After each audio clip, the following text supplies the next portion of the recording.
Welcome to the Real Estate Guys radio program. I'm your host, Robert Helms. There is a lot going on, and today it's another episode of Clues in the News when we dig into the headlines and look underneath to see what it means to real estate investors. And we've got a cool guest today on the Real Estate Guys radio program.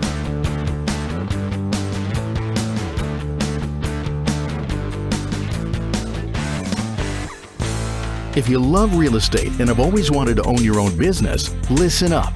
The Real Estate Guys and their panel of experts want to teach you how to go full-time fast in the real estate syndication business. These next few years may go down in history as one of the best times ever to acquire investment real estate. There are deals everywhere if you know where to look and how to assemble the resources. The Secrets of Successful Syndication seminar will show you how to make big money doing big deals from a team of experts that have syndicated projects totaling more than $1 billion. Don't wait for someone to give you a raise or create a job for you. Attend the Secrets of Successful Syndication and learn how to build a team, raise capital, find deals, and make full-time money in 6 months or less. Go to realestateguysradio.com and click on events. All the big players use syndication as a way to diversify risk, optimize profits, and earn big money. You can too. Go to realestateguysradio.com and click on events. Welcome to the Real Estate Guys radio program. I'm your host, Robert Helms. Joining me, as usual, our financial strategist, co-host, Russell Gray. Hey, Robert. You know, we like to look at what's going on in the headlines and then dig beneath the headlines to see what does that matter to real estate investors. A lot of real estate investors don't want to pay attention to macro stuff. They're like, well, what do I care about oil or gas or the Federal Reserve?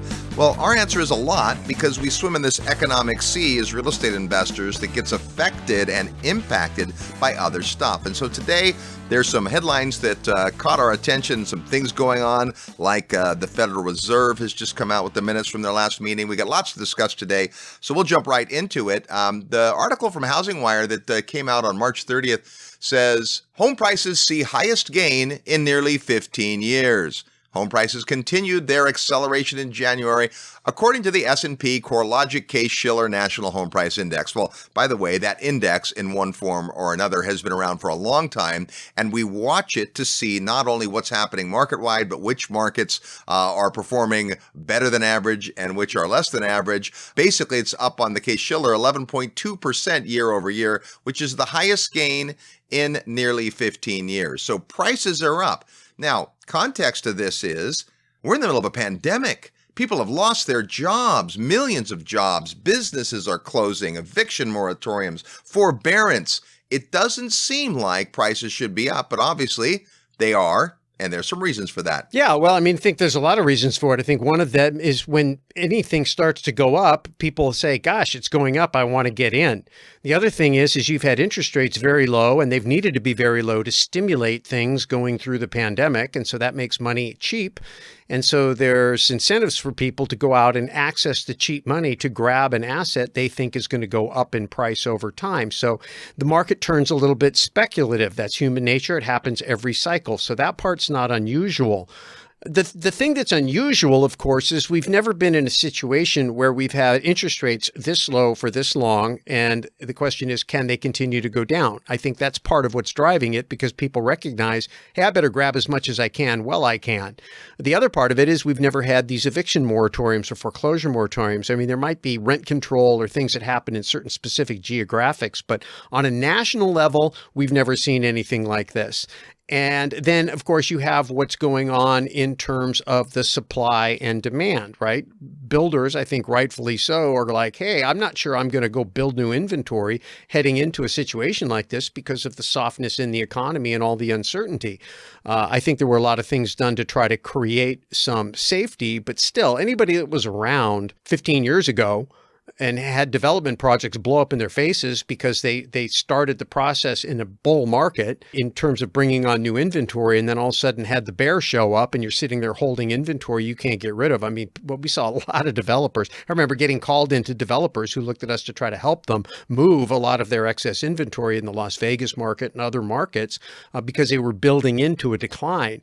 And so you've got this convergence of decrease of supply At the same time, you've got this unusual spike in demand based on cheap interest rates, accelerating prices. And I think people also have a little bit more time on their hands. They got time to go look at things.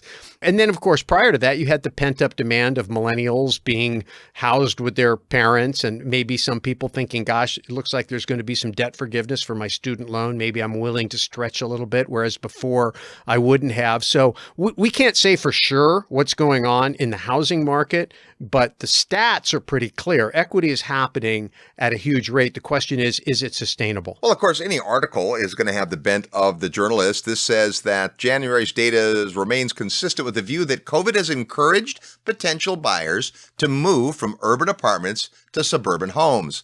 That's according to the managing director of S&P Dow Jones. And here's the thing. We have seen some moves. Folks that were thinking, well, we'd like to move to a new neighborhood or a new school district or a new state. Sometimes that's just at their whim. Other times it's because their job got moved or relocated. Some of these business owners whose businesses were shut down, many permanently, have made moving decisions. So there's more demand across the board. We see it in the traditional U-Haul report, and we talked about that a couple of weeks back, that there's certain cities that charge a premium for one-way rentals, and that gives you a real clue into where people are going. But I think the other thing is the big picture, which is we're printing money like crazy, and it has to show up somewhere. Housing is a place that historically it shows up. Well, I think this is a place where we really can have a unique conversation, because I think a lot of people in the real estate space think transactionally, they think regionally, they don't really see the bigger picture. And of course, after 2008, having been the victim of not seeing the bigger picture, we've become obsessed with seeing the bigger picture. And I think that that's been good for us, and I think a great service to our audience. And there's a lot of other folks in our space that have kind of gotten on board that train. And I'm really happy to see that, because I think it makes us all better and safer investors. But ultimately, you have to understand where the money that drives the pricing comes from. If it was just as simple as jobs and incomes, you would think, why in the world is real estate going up? That makes no sense, because real wages have been weak and declining for a long time. The jobs market got decimated in COVID-19, and incomes got hit there too. So none of that makes sense if you just look at it based on that metric. Then you can toss in the metric of lower interest rates, and you say, okay, that makes a little bit of sense. Lower interest rates goose purchasing power a little bit. And we've talked all the time about how anything that's financeable ends up going up in price. My favorite case in point is college education. Affordable college, it became completely unaffordable the minute you introduced financing. But it's even bigger than that. And if I can, Robert, I'd just like to take a second and really explain kind of what happens underneath the surface, because it factors into the Fed, who is absolutely the most powerful voice and force in the financial markets. And you have to understand their relationship to real estate is a lot bigger than just interest rates. Well, and this is important because if you're just a consumer of a loan product, meaning I want to buy a piece of property, I'm focused on the tenant's rent, so I need a loan, you'll have one level of understanding. But you gotta see the other side of the coin, which is there are folks, we'll call them investors because they are, who put the money up to loan to you. And that's where you need to have this bigger and deeper understanding. So I think that would make sense, Russ. Yeah, well, I mean, first you have to understand, if you are part of the wizards that are behind the curtain trying to pull the levers and manipulate the economy, they're looking at what can I do, you know, the 80-20 rule, the Pareto principle, what can I manipulate that is going to produce the most of the kind of result that I'm after? And housing is right up at the top of the list. When you understand that, you'll understand why when we wrote Equity Happens way back, even in spite of what happened in 2008, I think we pretty much stand by everything we wrote in that. Maybe not the idea of being completely over-levered in a bull market, but aside from that, the idea that the powers that be have enormous incentive to back housing, starting with housing as an industry creates a very significant amount of jobs in the economy. And so if we can goose housing, we know that we're going to goose jobs. That's number one.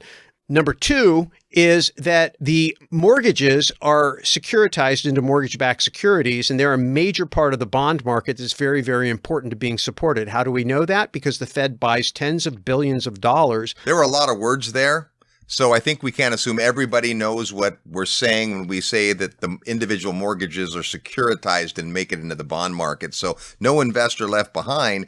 Back to the point of when you have a loan that is originated by a bank and you're making a payment, there's more to it than that. It's not just a person who loaned you the money or your neighborhood bank that collects the payment every month. This is the bigger picture, is understanding how these debts are collateralized and what happens to them. Yeah, that liability, your liability, the IOU that you owe, is an asset to the person who bought it. And they take all those assets and put them in a bucket and strap them together and call that a giant fund. That's a securitized mortgage. In other words, they take a whole bunch of individual mortgage and put them in a big mortgage-backed security, a big bond, a big pool of these securities, and then they sell them to Wall Street. And the reason Wall Street likes them is because the risk is divided. Sure, there's going to be a few loans that default, but not all of them. Most of those loans, if underwritten correctly, are going to perform just fine, especially as prices are going up. And so that's a very different value proposition and investment than we think of as real estate investors, but it's part of our entire system of borrowing to buy property. Well, private investors like them, but at the yields, not as much. And so when the demand from the private sector goes away, the Federal Reserve steps in and buys them. This is the point. This is the funnel from the Fed's printing press through the mortgage-backed securities market, directly into the mortgage market, directly into housing. So the Fed has a vehicle through which to pump up or inflate housing prices, and they have motivations. And I want to hit those motivations real quick. Number one, when they create housing activity, they create jobs. Number two, when they inflate prices, they create equity. That creates consumer spending because consumers tap into their equity to spend it. So it is really a stimulus, a spending stimulus. And clearly you see that happening right now. Number three, these bonds that are created at whatever interest rate, if the collateral goes bad, then the bond value goes down. It causes rates to go up, and it unwinds all of this. So just like with the Treasury market, there's enormous pressure on the Fed to keep interest rates down, which means they need to continue to print money and buy these bonds to keep the bid there so the rates stay down. So there's that. Then you've got the trickle-down effect into municipalities. With municipalities, when they set the property tax, they do it on the value of the property. So their income is a percentage of the value of the property. If property values are allowed to decline, it makes consumer equity go away, which destroys consumer spending. It creates the hazard of defaults and bonds going bad, and then that has a ripple effect throughout the financial system, so that's bad. But it also decreases the income of these municipalities who don't have the ability to print money. And so you just, as a real estate investor, especially a housing investor, you've got to understand there is so much incentive with the people who have the power to pump up the real estate and housing market to do it, that even though it's, you can get over your skis and you can lose control of your mortgage and there can be a temporary downturn where they lose control, in the macro, if you make sure you maintain some cash and you're careful with your cash reserves and you pick your markets carefully, the odds of you having the wind at your back as a real estate investor are very, very strong. A couple of things I want to point out in this article. It says, since the beginning of the pandemic, home prices have been fighting an uphill battle. Increased demand amid drastically higher building costs have builders struggling to keep up. Sales for new homes and existing homes saw dips in February from the previous month, but both are still higher year over year. So that's one point. And then the industry's saving grace may ultimately be rising mortgage rates.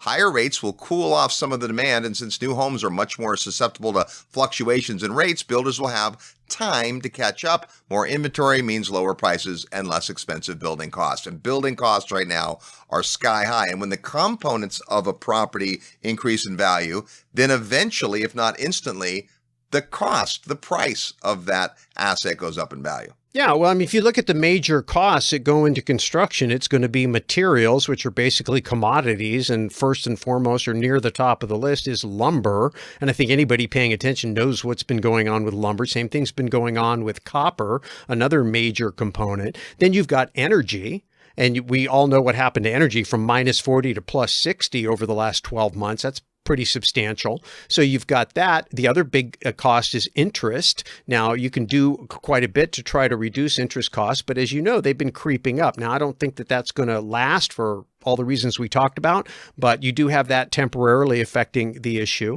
And then you've got the labor costs. If you think about the labor market being tight, you say, well, how in the world could the labor market be tight when so many people aren't working? Because they're being paid not to work. And as long as they're being paid not to work, you're going to have to bid more than they're getting paid not to work to get them to go to work. Right. And so when you look at that, you're like, wow, okay, I've got the energy costs, I've got the growing interest cost, I've got the labor costs, I've got the energy costs. All of those are components of costs going into the cost of building new product. And so, yes, the market is screaming for new product, but the only way the Fed can get it out of the ground is to make it affordable. Well, how do they do that? They have to keep downward pressure on interest rates. They have to funnel money to people, and they probably are going to have to backstop lending so that looser lending standards will allow more people to play. And of course, we've seen this movie before too, and we're already seeing signs of it. So it's nice to have that experience, but you do have to play this game with your eyes wide open. Speaking of interest rates, we'll talk about that when we come back. It's Clues in the News. You're tuned to the Real Estate Guys radio program. I'm your host, Robert Helms. Need help with your real estate investment portfolio? Check out the resources page at realestateguysradio.com.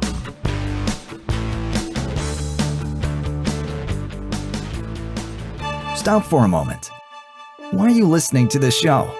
Are you dreaming of a bigger, brighter financial future? More personal freedom to live life on your own terms? What if there was just one skill that could make it happen? There is. Sales. Robert Kiyosaki says every entrepreneur must be good at sales. It's true for investors too. Sales is how you attract money, people, and opportunities. Sales is the skill used to negotiate deals and lead your team. Sales skills are essential to success. The good news is, it's a learnable skill. The great news is, we've created a 2-day interactive workshop to teach those skills to you. Make plans today to attend How to Win Funds and Influence People, Mastering the Art of Financial Selling. For dates and details, send an email to sales@realestateguysradio.com or visit realestateguysradio.com and look under events. Gain the skills you need to succeed. Email sales@realestateguysradio.com or look under the events tab at realestateguysradio.com. Having trouble finding deals where the numbers make sense?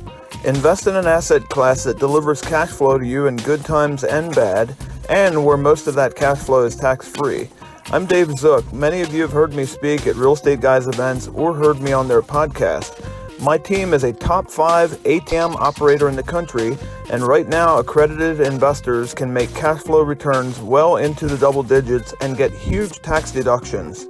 For your free report on this lucrative asset class, email atm@realestateguysradio.com.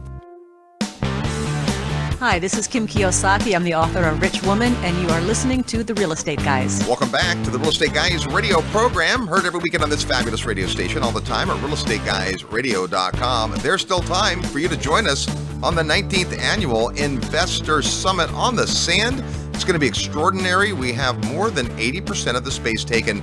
If you hurry, you can join the Real Estate Guys, Kenny McElroy, Robert Kiyosaki, and a bunch more cool folks. Just go to the website at realestateguysradio.com and click the button that says Summit.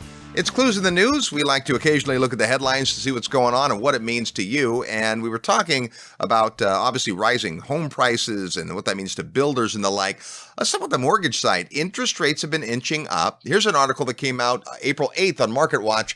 Mortgage rates fall for the first time since February, but don't necessarily expect a long reprieve. So here they're saying that after 7 consecutive weeks of increases, benchmark mortgage rates have dipped, and that'll give homeowners and home buyers a chance to lock in lower rates, but the opportunity isn't guaranteed to last very long. So we've seen interest rates edging up, and as real estate investors, we pay attention to that because that's the fuel for the thing we love to purchase. When rates are low, it's awesome. I can remember my dad's philosophy was anytime your interest rate is a single digit, it's good. Well, for a guy that invested in 8 different decades, you can see why he might have that perspective. We've got listeners that have only bought property in the last few years, and they're thinking, oh my gosh, I've got to pay 3 entire percentage points. So it's a matter of where you're coming from. But this has been an impact. And most of the time, as we see interest rates start to go up, The reaction is, as the previous article said, the market slows down. But yet that doesn't seem to be the case. Well, I think everybody just needs to understand where interest rates really come from. The Fed doesn't set them by dictate. They don't go into the market and tell everybody this is what it is. What they do is they create a policy that dictates their own activity, and they use their purchases and their sales through their open market committee to manipulate, in particular, the 10-year Treasury. That's the one that most affects the mortgage rates. And so if they buy, they bid up the price of the bond and drive the rate down. If they sell, then they depress the price of the bond and drive the rate up. When they say what they're planning on doing, when they move their target, they're just telling the market what their intention is. And so the market typically front runs the Fed because they're trying to signal to people what to do. And there's all kinds of ways to do that. I won't get into the weeds of it, but you just have to understand that's where it comes from. Treasuries are considered the risk-free asset. Now, I would make the argument gold is a risk-free asset, but that's a different debate. But in the paper world, when people want to go risk-free in terms of getting back every dollar that you put in, you can't do any better than a Treasury bond. Now, the dollar may not be worth that much when you get it back, but again, that's a different discussion. So every other type of debt instrument, bond or any debt interest rate is pivoted off that. So if treasuries are theoretically the safest, then the interest rate, the risk premium to go further out the circle goes a little bit up. So treasuries at the center of the universe, mortgage-backed securities may be a little bit above because real estate is great collateral, and then so on from there all the way to things like junk bonds and bad consumer credit and all that stuff that goes way out the outer rim and much higher interest rates. So the Fed manipulates the entire market by manipulating kind of the trigger point, the center point in the Treasury market. Of course, the challenge they have is they're operating in a global economy, and you've got other bonds. Like right now, Greek bonds, and Greek is not in great financial shape. I think it's Greece. It might be Italy, but one of the two of them. Their bonds are actually being offered for a lower interest premium than U.S. Treasuries. Wow. How does that make any sense, right? That was something Donald Trump used to complain about. He goes, I don't understand why our interest rates are higher. Why we have better economy, better credit. How are these other countries doing it? But this is the challenge that the wizards have. And I'm not here to say what they should do or right or wrong. You just have to understand this whole currency thing and interest rates, they go hand in hand. And you see that in real estate. But the Fed is still the most powerful driver of interest rates, especially if you're an American or you're denominating whatever you're doing in dollars. And the way they manipulate the Treasury is by going into the market through their FOMC, Fed Open Market Committee, buying or selling. And there's a lot of messaging that they do. In fact, Jerome Powell, chairman, just came out and they had a meeting and they shared some of their policy. Well, in fact, this happens 8 times a year. The Federal Open Market Committee meets for a couple of days. The last meeting was March 16th and 17th. And then about 3 weeks later, they come out with their minutes and the press release on what's going on. And that's the story we want to cover next. But to do that, we're going to bring on a good friend of ours and an insider at the Fed. When we come back, we'll say hello to Danielle DiMartino-Booth today on the Real Estate Guys radio program. Live nationwide, you're listening to the Real Estate Guys. Find out more at realestateguysradio.com. Hey, ever wished you could go back in time and do some tax planning? Now you can, just like Marty McFly. Lucky for you, a brand new federal law just made this possible with an EQRP to get tax deductions and reduce your taxable income from last year, so you can use that tax savings to invest in real estate, Bitcoin, gold, even your own business. Whether you're a full-time investor, doctor, government employee, even if you have 5 or 50 employees, the EQRP works and is your secret weapon, and now it's retroactive. Hey, I'm Damian Lupo, and we have your solution. By the way, if you got bad advice and used an IRA for an apartment syndication, you are sitting on a UBIT time bomb. But don't worry, there's a solution, the EQRP. The EQRP company is ready to help you get control of your money, kill UBIT, and help you pay way less taxes. Want to learn more about this strategy? Send an email to eqrp@realestateguysradio.com for my special EQRP report. Paying tax or letting Wall Street suck you dry is dumb. Your first step is freeing your retirement money by sending an email to eqrp@realestateguysradio.com today. Hungry for more real estate investing ideas? Here's 2 steps you can take today. First, go to realestateguysradio.com and sign up for our weekly newsletter. You'll get access to a continuous feed of thought-provoking commentary specifically for real estate investors, while also focusing on broader picture economics. Then, once you're at our site, look for the Resources tab, where you'll find our amazing collection of special reports. Browse dozens of white papers, webinars, and market reports, and request the ones that appeal to you. What are you waiting for? Head to realestateguysradio.com to implement education for effective action.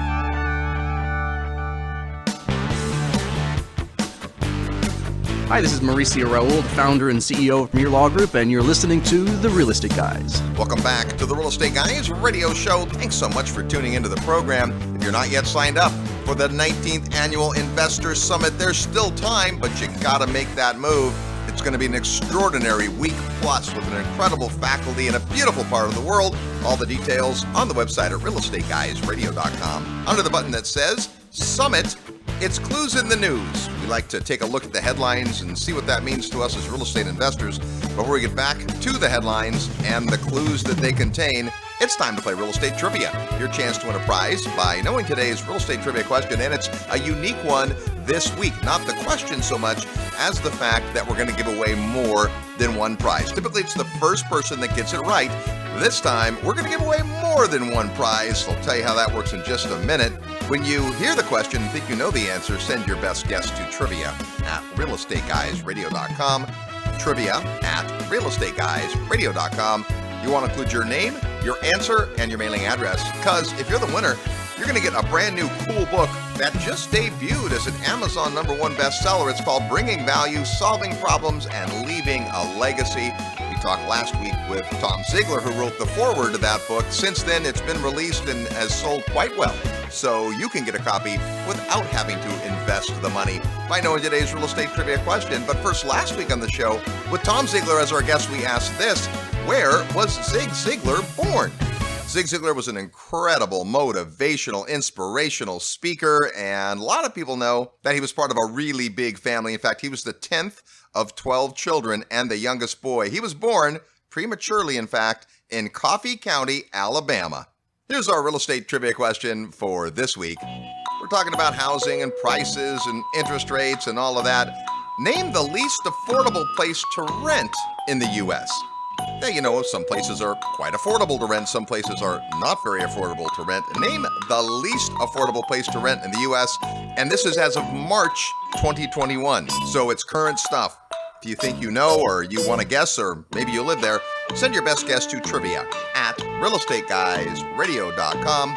Include your name, the answer to the question, and your physical mailing address. We're going to give out a copy of this great book to anyone who guesses one of the top 3 cities.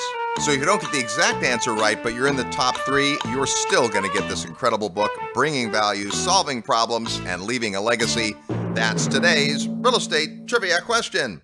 It's clues in the news this week. What's going on in the world, and what does that mean to you as a real estate investor? This next clue is a pretty interesting one. The Federal Open Market Committee just released their minutes from their last meeting. There's always gold buried in there, and I wish we were smart enough to figure it out. But since we're not, we're going to bring back an awesome guest. Let's say hello to Danielle DiMartino-Booth. Good to see you. Great to see you. Well, this is a lot. Like the Fed comes out, and quite a bit. And of course, people probably know your background, but having worked inside at the Fed in Dallas for 9 years, this is kind of up your alley. And the 8 meetings a year, and something happens, and then a little while later, we get the minutes. And I noticed today they started by saying the Federal Reserve is committed to using its full range of tools to support the U.S. economy in this challenging time, thereby promoting its maximum employment and price stability goals. And it went on from there, of course. But give us the big picture on this. What happened and what does it mean? So I think what Jay Powell is really trying to communicate, and Jay Powell himself was mentioned a lot in these minutes, which is kind of meaningful. He's trying to say, this is my Fed. But the communication is, we are going to look through inflation.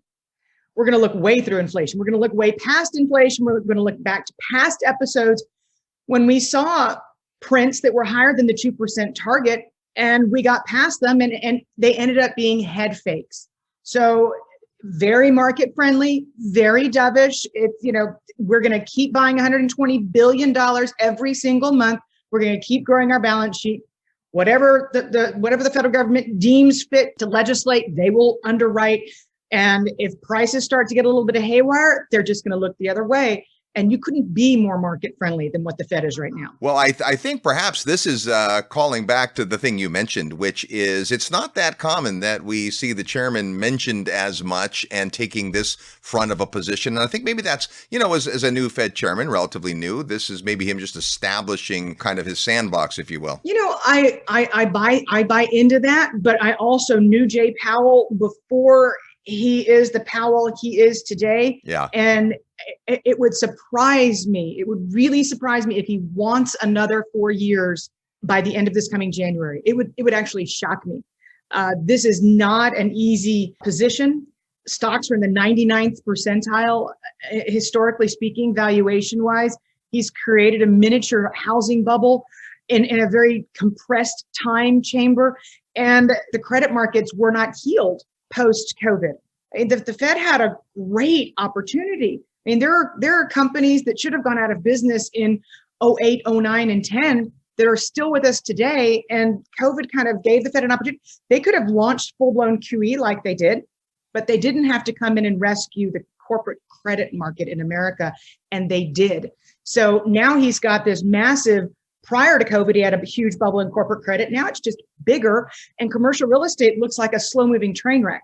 So who would want to be Jay Powell? And there's already chatter in Washington about Lael Brainerd possibly being his successor. Well, and as an insider, you, of course, are familiar with the workings and how all that goes. And I think you make some great points about that. I don't know who really wants that job, right? But at the same time, a lot of talk about, obviously, the pandemic and its effect and so forth. And that leads into the thing you talked about, which is all this printing of money, whether it's being handed out to individuals or given to restaurants or bowling alleys. It's a lot of money hitting the system, and that's having these other effects. So obviously, our listeners interested in real estate, many surprised that their markets are up when people aren't paying their rent and there's a moratorium on evictions and those kinds of things. But how do you see that across the board playing out in real estate? So when you suspend reality, and that's what we've really seen in real estate, and it looks like it will continue.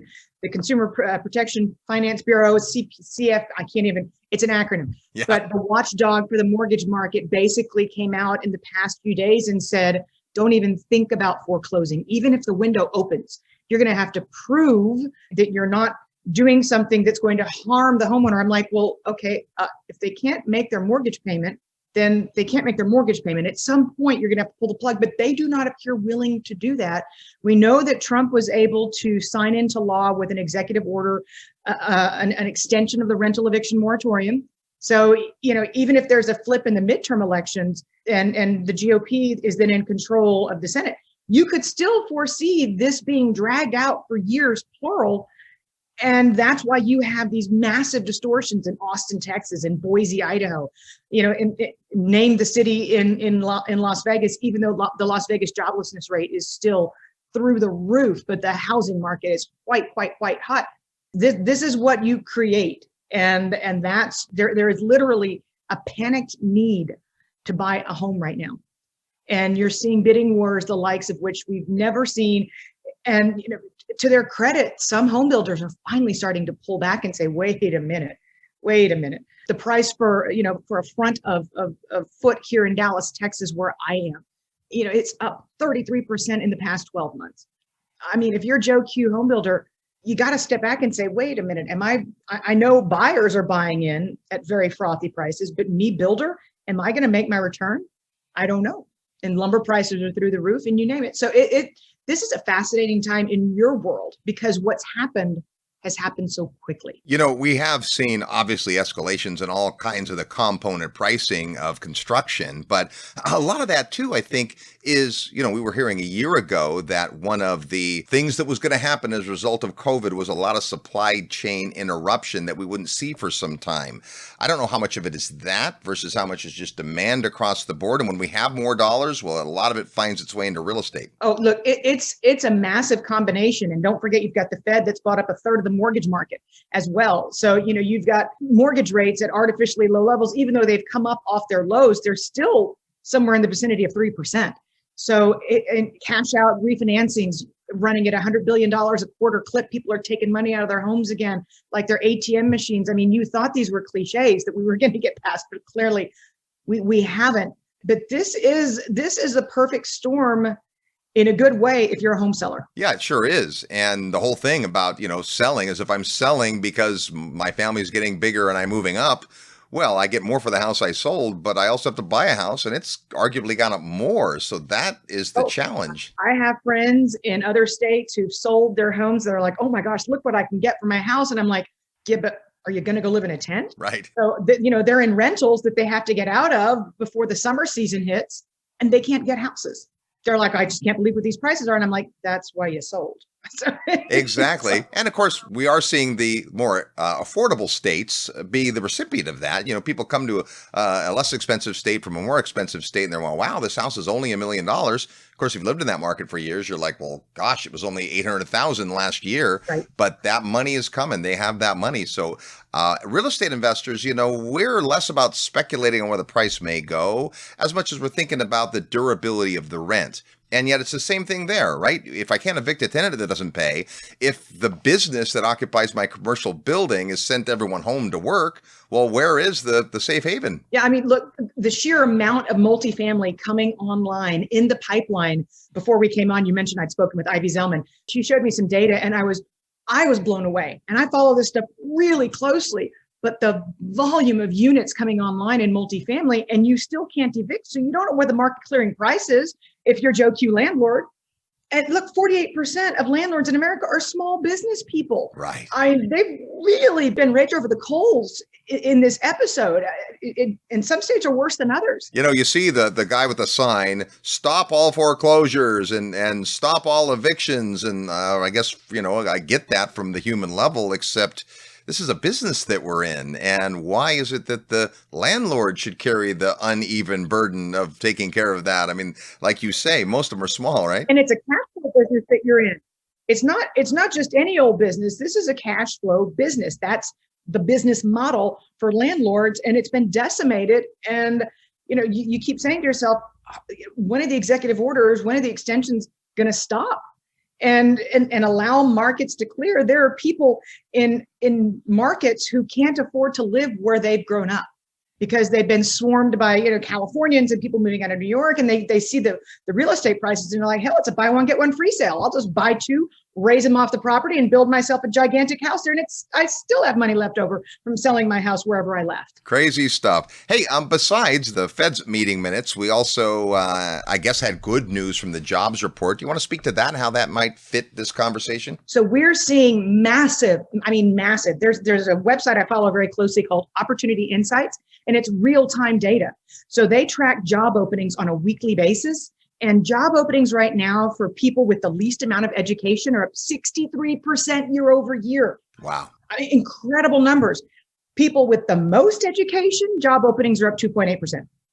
And what we saw in a huge way with the March data and that gigantic print is you're creating hundreds of thousands of low-paying jobs.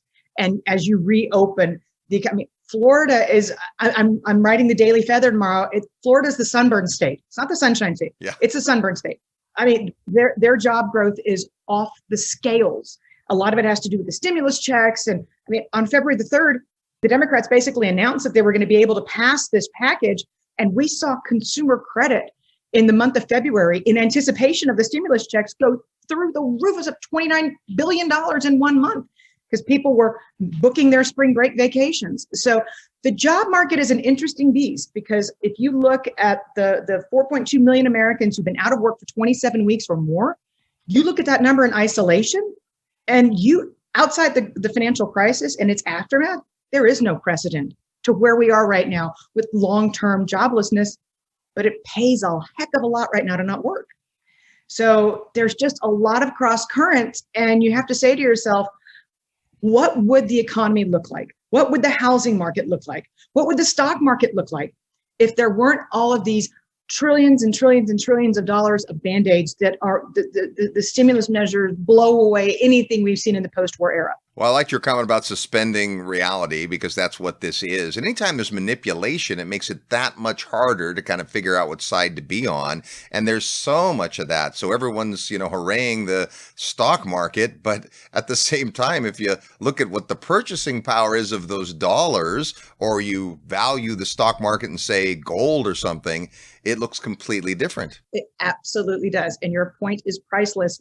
And yet people oftentimes don't step back and say, I need to see the forest because I'm stuck in a tree. And that is kind of where we are right now. And yet the euphoria is palpable. You can actually feel it.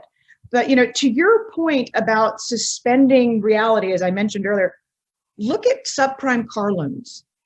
Look at them in isolation. They're at the highest level in history, because it's the one area of consumer finance that hasn't seen the forbearance, hasn't seen the moratoriums. And, there were months, plural, of grace, but the car lenders are private entities, and they finally threw up their hands and said, I'm done. And lo and behold, there's the repo man, so to speak, however it works in the virtual world now. I'm sure there's a disruptive app for that. But if you can, and if you look at hotel prices, there are a few little prisms into reality that you can see. And when you see what price discovery looks like and what market clearing looks like in unprotected markets, and you're in your world, you're like, huh. But you can't all be real estate investors. You can't all be hotel buyers. You don't all need Midtown Manhattan fire sale prices, former Holiday Inns. That's what sold just a few days ago for a fraction of what it was originally purchased for. But we can't all go into the hotel business. Well, it's interesting watching hospitality because in some place it is bouncing back. But again, as a result, arguably, of all the stimulus, we watch that space, and it seems like at least twice a week, there's the announcement of a new hotel opening. Well, obviously, it took years to plan and develop and build, and so that was all way pre-COVID. But talk about timing. Demand is going to be challenged. I mean, that's a really tough area. But there are two separate hotel markets, and that's what the CEOs of airlines have been dictating. They're opening up new markets that they've never flown into for leisure travelers. So if you're a leisure market, you're going to get that long weekend business. If you're a hotel that caters to business people, good luck, because that's a whole different market. I have a friend who was literally a multi-million flyer, frequent flyer, whatever, and with a huge consulting firm, who has discovered that he works just as efficiently and books just as much revenue for the firm on Zoom as we're communicating right now. So his business travel days are behind him largely. So what do those hotels do? So there's so much bifurcation. It's incredible. It is crazy times for sure. So as you watch what comes out, and obviously you digest all that and put it out in awesome intelligence, what is it that you've got your eye on in the coming weeks and months, Danielle? So what I'm following the closest right now is the reaction in the bond market to what we know is going to be a huge inflation scare. Interest rates are something that we have to watch carefully. We saw what happened with the NASDAQ when there was an abrupt increase in long maturity treasury rates. Everything the wheels fell off. In the month of May 2020, the consumer price index headline printed at 0.1% year over year. And that means that just because of base effects, we're going to see massive prints coming up in March, April, and May. And at the same time, the flip side of the base effects is if we don't get 0.4% growth in average hourly earnings, which is unheard of, we're going to print negative on year over year earnings, income, paychecks. So I'm watching really closely to see how the bond market sorts through the inflation scare, whether they're going to see through it, whether the supply chain disruption, whether China is going to allow the supply chain disruption to finally come unwound, because China is largely in control of that. And I'm watching that 10-year because there is $720 billion of commercial real estate to be refinanced this year alone. It's a massive number. And investment grade bonds also around that same level have to be refinanced this year. So you've got to keep, if I'm Jay Powell, you can't be the mouse that gets off the little wheel. You've got to keep running because he's got to make sure that those interest rates don't rise, because there's so many iffy places in the credit markets, and that's what I've got my eye on. Excellent.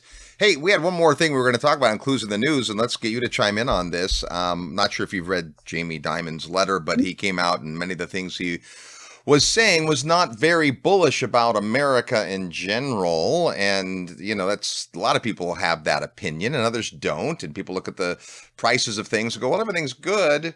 Did you get a chance to look at any of his comments? I found there to be two very interesting takeaways from that. I look at him as being somebody with a lot of common sense. If you're paying people to not work, all you're going to do is increase the ultimate inequality divide, which he says is very detrimental to the U.S. economy long term. The other biggest takeaway I had, because of this theory that we're at the precipice of a long drawn out expansion, is Jamie Dimon's view that the U.S. economy's got 2 years if it's good, out to 2023. That's not a long-term validation of growth prospects for the U.S. economy if you're running the biggest bank in the country. So I was really fascinated by his tone and by the sheer length of that letter. And again, he's somebody I pay very, very close attention to. I look at him as being the anti-central banker. Right. He's just a banker who's seeing it with his own eyes.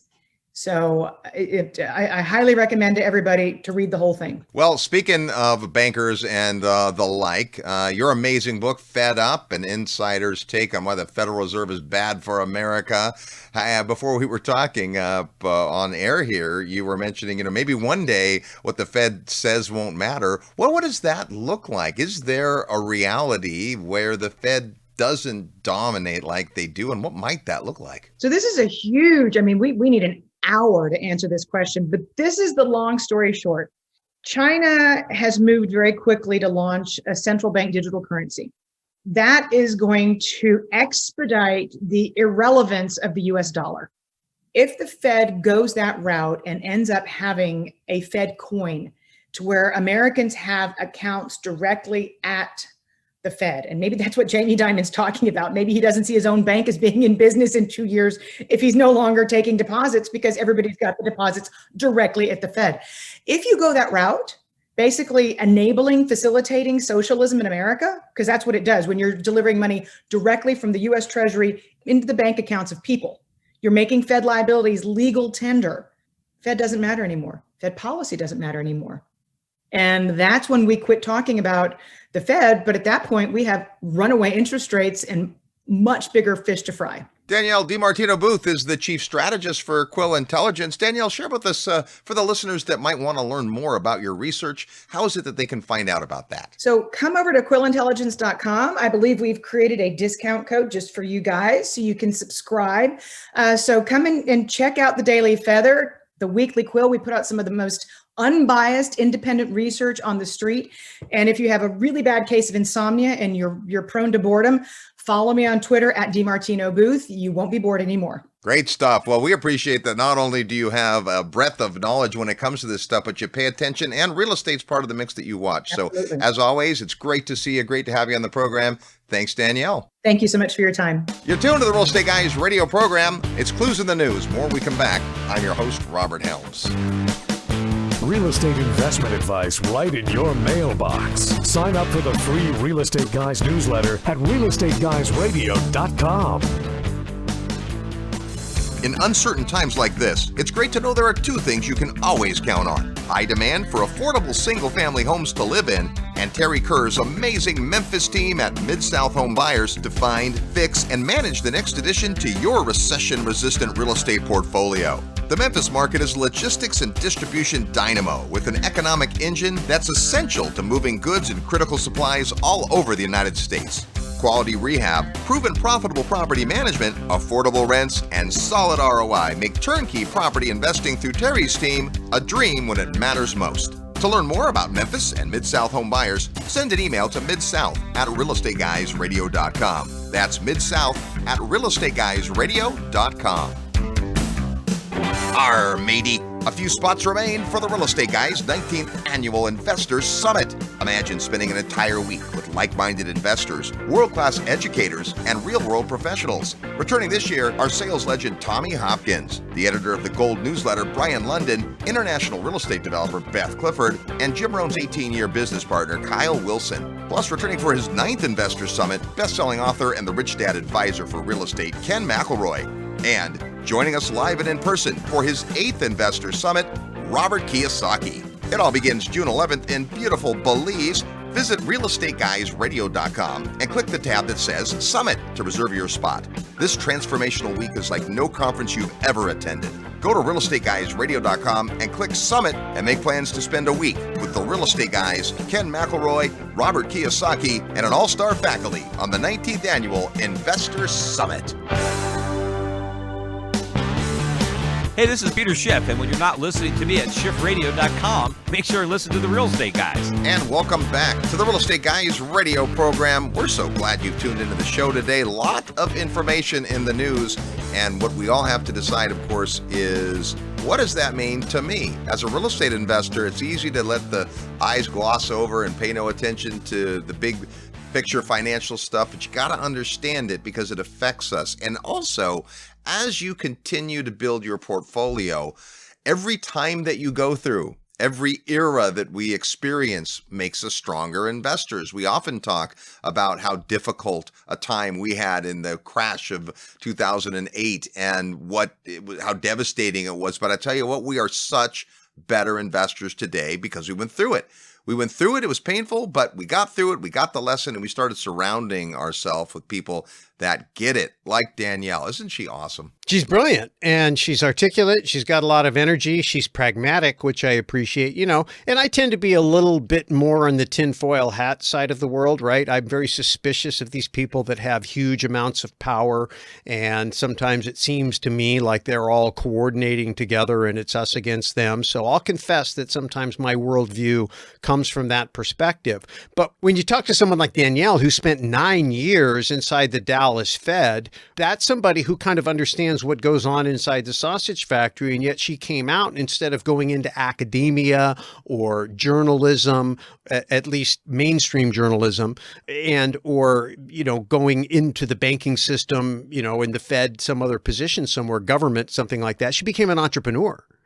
And so she understands what it's like to be us, but she also understands what goes on in there. And it's kind of nice to have somebody who speaks both languages and can translate what's going on over there and kind of take some of that suspicious edge off and just let you listen to her interpret the things that are being done and her spin on the motives behind it. Like, the idea that Jerome Powell probably doesn't want this job again, Okay. I mean, I remember talking to her when we did, I don't know if it was COVID or prior to that, but she had talked about as Bernanke was getting ready to step down, and she told us she thought Jay Powell would be the next Fed chair. And sure enough, that's exactly what happened. Of course, she just hinted who she thought might be his replacement. Time will tell. Right. I think it's really interesting. You look at somebody like a Janet Yellen who started in academia, then they end up in the Fed, and now they're over at the Treasury. I mean, that's someone, in my opinion, who has no idea what it is like to be in the real world. So Danielle's big advantage, and the reason I listen to her, is because she knows what it's like to be on our side of the fence, but she also knows what goes on the other side. If she intrigued you and you want to know more about what Danielle does at Quill Intelligence, all you have to do is send an email to quill@realestateguysradio.com. Quill, like a pen, quill@realestateguysradio.com.